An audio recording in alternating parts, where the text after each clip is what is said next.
नमस्कार दोस्तों, मैं आपका दोस्त शेखर और आपका अपना चैनल डीएनआर इन्फॉर्मेशन में स्वागत करता हूं।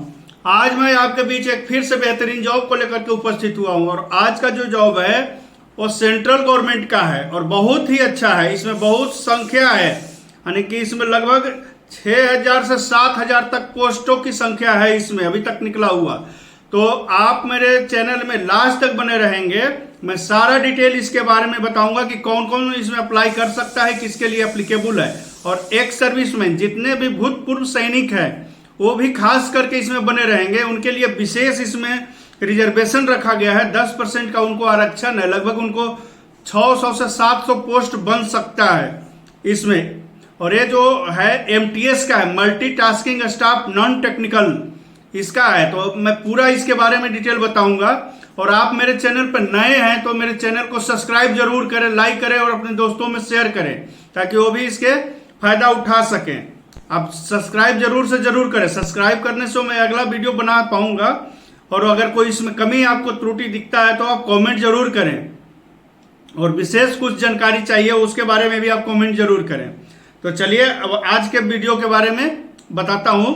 आज का जो जॉब है वो एसएससी ने निकाला हुआ है, स्टाफ सिलेक्शन कमीशन ने निकाला हुआ है और ये सेंट्रल गवर्नमेंट का है। ये सेंट्रल गवर्नमेंट का है और एमटीएस का है, मल्टीटास्किंग स्टाफ नॉन टेक्निकल।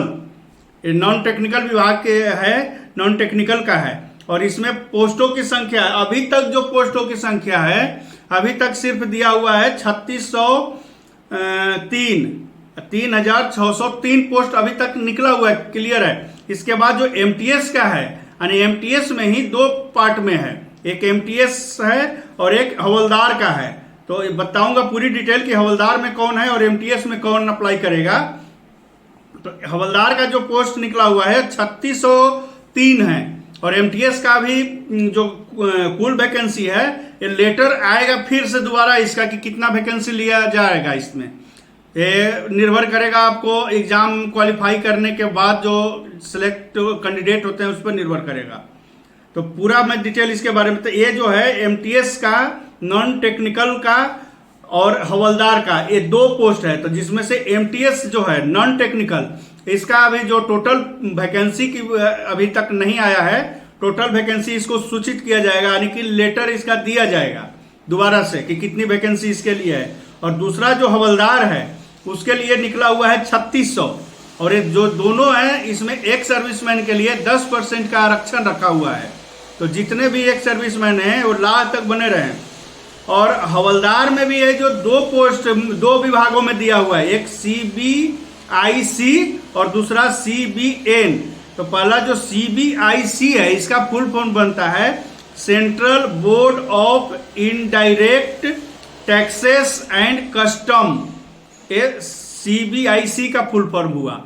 और दूसरा जो है सीबीएन का फुल फॉर्म बनेगा central bureau of narcotic, central bureau of narcotic विभाग, इसका बनेगा सीबीएन। तो ये दो पोस्ट है। आगे मैं इसका शॉर्ट में ही बताते चलूंगा क्योंकि वीडियो लंबा बन जाएगा। अगर वैकेंसी की हम टोटल इसका जो वैकेंसी है इसमें टोटल वैकेंसी जो है एमटीएस का अभी तक कितनी वैकेंसी पर लिया जा रहा है बहाली ये नहीं दिया है, ये आएगा लेटर दोबारा से निकलेगा, आपको सूचना दिया जाएगा। और दूसरा जो है हवलदार में सीबीआईसी और सीबीएन, ये दोनों को मिलाकर के 3,600 पोस्ट बनता है। तो संख्या काफी है और इसमें से 10% एक सर्विसमैन के लिए है। जितने भी एक सर्विसमैन हैं उनके लिए 10% है। और एक सर्विसमैन को एक चीज और मैं कहना चाहूंगा, जितने भी एक सर्विसमैन हैं उनका एक कॉमन क्वेश्चन रहता है कि रिटायरमेंट के कितने दिन बाद तक हम इसमें एप्लीकेबल हैं। तो एक सर्विसमैन जितना है वो एसएससी का अलग अलग व्यवसाय, अलग अलग नोटिफिकेशन में अलग अलग इसका दिया हुआ होता है कि आप कितने रिटायरमेंट के कितने दिन तक आप इसमें एप्लीकेबल रहते हैं। तो अभी जो ये जो एमटीएस का जो आज का जो वीडियो है इसमें जो एमटीएस का जो निकला हुआ है इसमें ऐसा कोई बाउंडेशन नहीं है कि एक सर्विसमैन रिटायरमेंट के 2 साल बाद या 3 साल बाद कितने दिन तक आप इसको अप्लाई कर सकते हैं। इसमें एक सर्विसमैन होना चाहिए।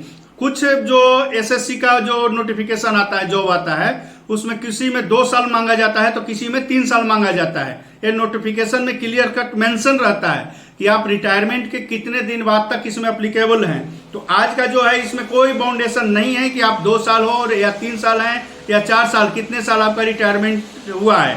तो जितने भी एक सर्विसमैन हैं सब इसमें अप्लीकेबल हैं बस।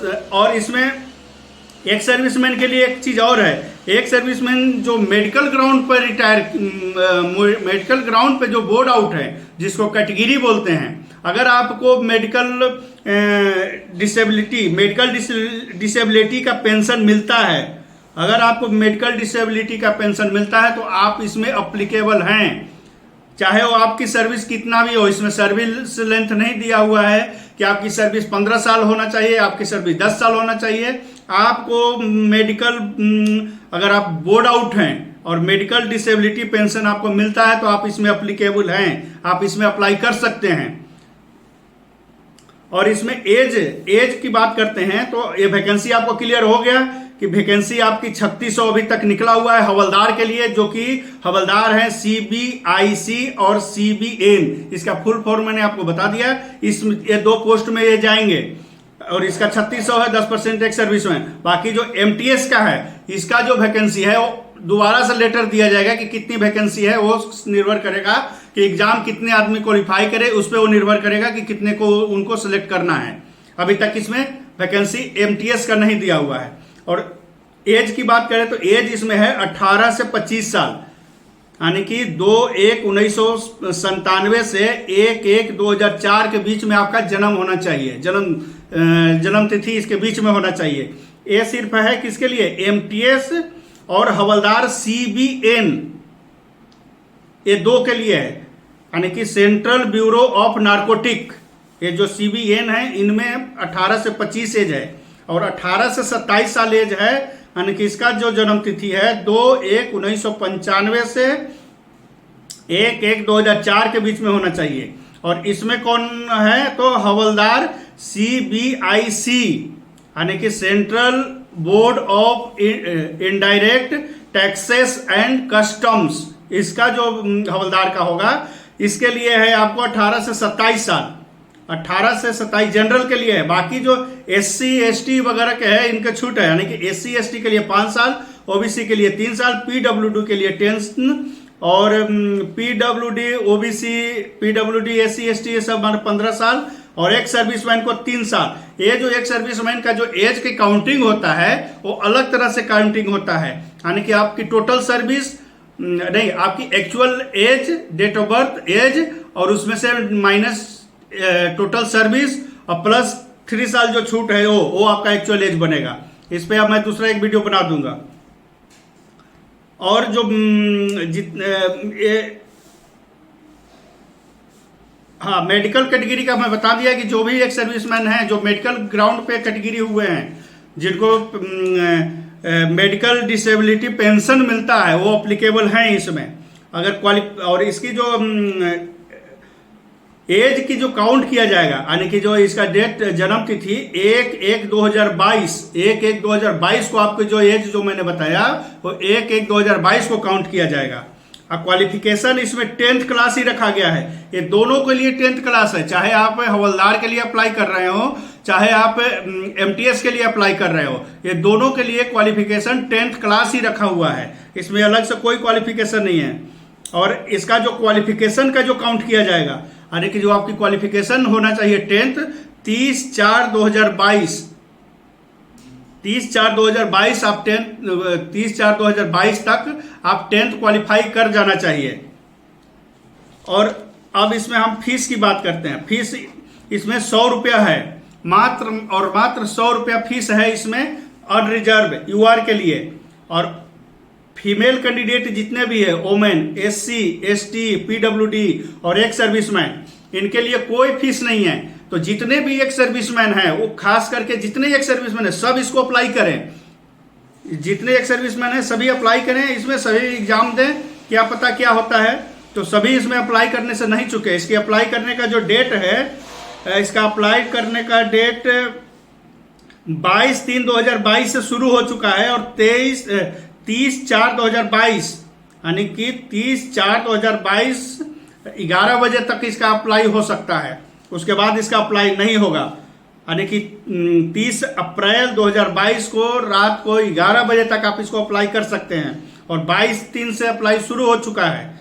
तो जितने भी हैं वो चुके नहीं। और अगर अप्लाई करने में किसी को त्रुटि हो जाता है, यानी कि कोई मिस्टेक हो जाता है डेट ऑफ बर्थ में, नाम के स्पेलिंग में, या फिर और किसी तरह का, तो इसको आपको करेक्शन सुधारने के लिए 5/5/2022 यानी कि 5 मई 2022 से 9 मई 2022 तक फिर से आपको लिंक ओपन होगा। आप उस बीच आप अपने सुधार कर सकते हैं एप्लीकेशन में। तो अगर किसी को अप्लाई करने में किसी तरह से मिस्टेक हो गया हो या मिस्टेक हो गया, तो उसको आप सुधारने के लिए वेट करें। 5 मई 2022 से 9 मई 2022 तक आपका लिंक फिर से ओपन होगा, आप उसमें सुधार सकते हैं। सुधारने का इसमें अभी तक कोई फीस नहीं रखा गया है, तो आप जितने भी हैं वो सुधार सकते हैं।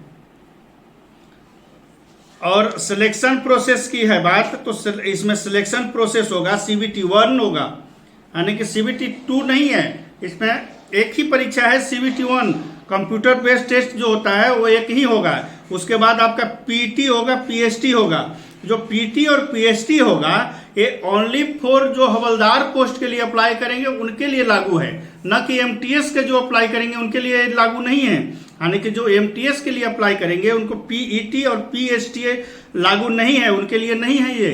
ये सिर्फ हवलदार जो अप्लाई करेंगे उनके लिए है। और पेपर 2, एक पेपर 2 होगा। ये जो पेपर 2 होगा वो ऑफलाइन मोड में होगा, पेन और पेंसिल के साथ होगा। और ये जो पेन और पेंसिल के साथ आपका एक लेटर लिखवाया जाएगा और एक एसे लिखवाया जाएगा हिंदी इंग्लिश में, और एक और लैंग्वेज आपका जो लोकल लैंग्वेज एक होगा, चाहे वो हिंदी का हो या अपना स्टेट का लैंग्वेज हो, वो 2 लैंग्वेजों में आपका ये एक लेटर लिखवाया जाएगा और एक एसे लिखवाया जाएगा। तो इनका टोटल मिला करके जो MTS के लिए अप्लाई करेंगे उनके लिए 2 टेस्ट बनेगा। एक तो CBT 1 बनेगा और पेपर 2 बनेगा। पेपर 2 में आपको एक इंग्लिश कंपलसरी रहेगा आपको ऐसे लिखने के लिए और लेटर लिखने के लिए, और एक जो है सो लोकल लैंग्वेज, चाहे वो आप अगर हिंदी से है तो हिंदी, या आपका स्टेट का जो लैंग्वेज है उस पर एक लैंग्वेज पे लिखा जाएगा।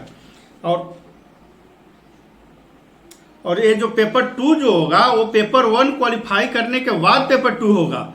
ऐसा नहीं है कि एक साथ दोनों होगा। पहले आपका जो मेरिट बनेगा पेपर 1 में, जो आप यानी कि CBT 1 में जो आप क्वालिफाई करेंगे उसी आधार पे आपका बनेगा। तो CBT 1 के लिए जो है टोटल 100 क्वेश्चन होगा, 100 मार्क्स का होगा, ऑब्जेक्टिव टाइप होगा, मल्टीपल चॉइस होगा, 90 मिनट का समय होगा। और इसके खास बात इसमें ध्यान देने वाली बात है कि इसमें निगेटिव मार्किंग है। 0.25 मार्क्स आपका निगेटिव है, यानी कि 4 में 1 नंबर।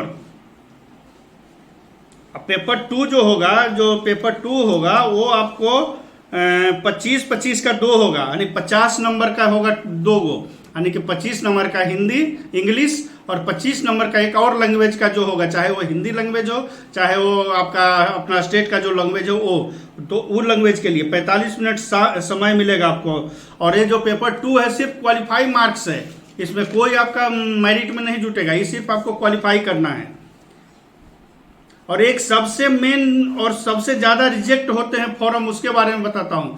जो आपका फोटो आप लगाते हैं फॉर्म भरने में, उस पर आपका किस डेट को फोटो खिंचवाए हो वो प्रिंट होना मस्ट जरूरी है। ये चीज को आप खास ध्यान देंगे कि जब आप फॉर्म अप्लाई करते हैं उस टाइम आपके फोटो के ऊपर आपका जिस डेट में फोटो खिंचवाए हैं वो डेट उस पर प्रिंट होना बहुत ही जरूरी है।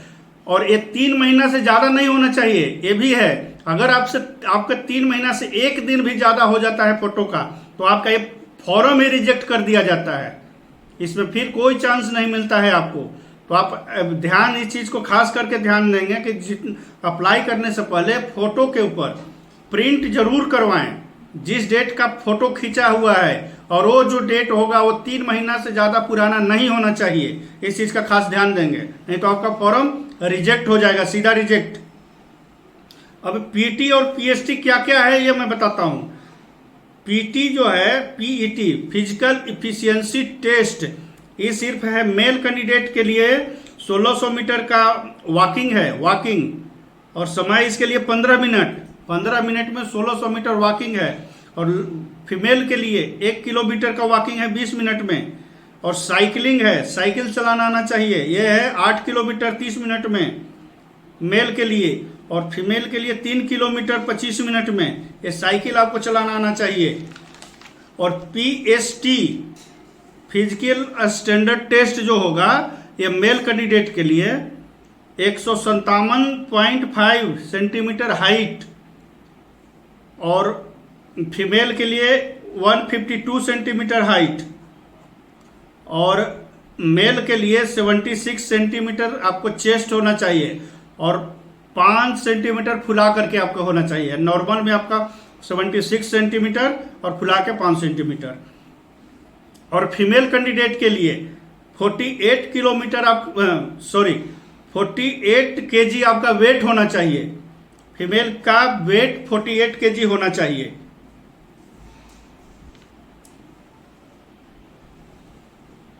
अच्छा, पीटी और पीएसटी जब होगा आपको, तो आप पीटी जो पेपर 1 ये सब क्वालिफाई करने के बाद आपको फिर से कॉल किया जाएगा पीईटी और पीएसटी के लिए। और पीईटी और पीएसटी कहाँ होगा, तो पीईटी और पीएसटी जो इसका सीबीआईसी और सीबीएन जो है, इनका जो सेंटर है वहां पे आपको कॉल किया जाएगा।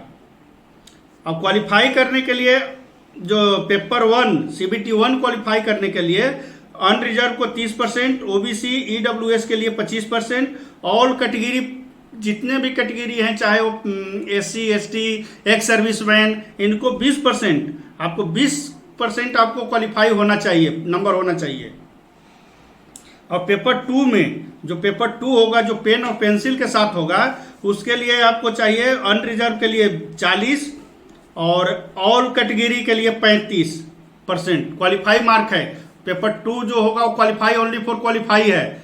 तो ये मैं पूरी जानकारी इसका दे दिया। अब एक छोटा सा ओवरऑल जो पूरी नोटिफिकेशन का है, ओवरऑल एक शॉर्ट में मैं बताता हूं कि SSC स्टाफ सिलेक्शन कमीशन ने MTS का निकाला हुआ है एक जॉब, और MTS प्लस हवलदार, ये 2 पोस्ट इसमें है। हवलदार के लिए वैकेंसी 3603 अभी दे दिया है, लेकिन MTS के लिए दोबारा से लेटर दिया जाएगा कि कितनी वैकेंसी है इसका जो अप्लाई करने का डेट है 22/3/2022 से 30/4/2022 तक लास्ट डेट अप्लाई करने का है। इसमें फीस 100 रुपया है अनरिजर्व के लिए। बाकी female, SC ST PWD ex serviceman, इनके लिए कोई फीस इसमें नहीं रखा हुआ है। क्वालिफिकेशन 10th क्लास है, एज 18 से 25 साल है और 18 से 27 साल है। इसका डिटेल मैंने बता दिया है। एग्जाम इसका CBT 1 होगा, पेपर 2 होगा, और पेपर 2 जो होगा वो ऑफलाइन मोड में होगा। पेन और पेंसिल से आपका एक लेटर लिखाया जाएगा इंग्लिश में, और एक लिखाया जाएगा आपको लोकल लैंग्वेज में। 2 आपको इसमें लेटर और 2 ऐसे लिखाया जाएगा। 25-25 नंबर का होगा, 50 नंबर का, 45 मिनट समय मिलेगा। उसके बाद PET के लिए कॉल किया जाएगा, PST के लिए कॉल किया जाएगा। जो PET और PST होगा, जो सिर्फ हवलदार के लिए अप्लाई करेंगे उनको लागू है, जो MTS के लिए है उनके लिए लागू नहीं है। फोटो का खास ध्यान दें, फोटो 3 महीने से पुराना नहीं होना चाहिए। आपके फोटो के ऊपर जिस डेट में आप फोटो खिंचवाए हैं उसका प्रिंट आपको होना चाहिए फोटो के ऊपर। अगर आपका प्रिंट नहीं है और 3 महीने से ज़्यादा पुराना है, आपकी फॉर्म रिजेक्ट कर दिया जाता है इसमें SSC में। इस चीज़ का खास ध्यान देंगे।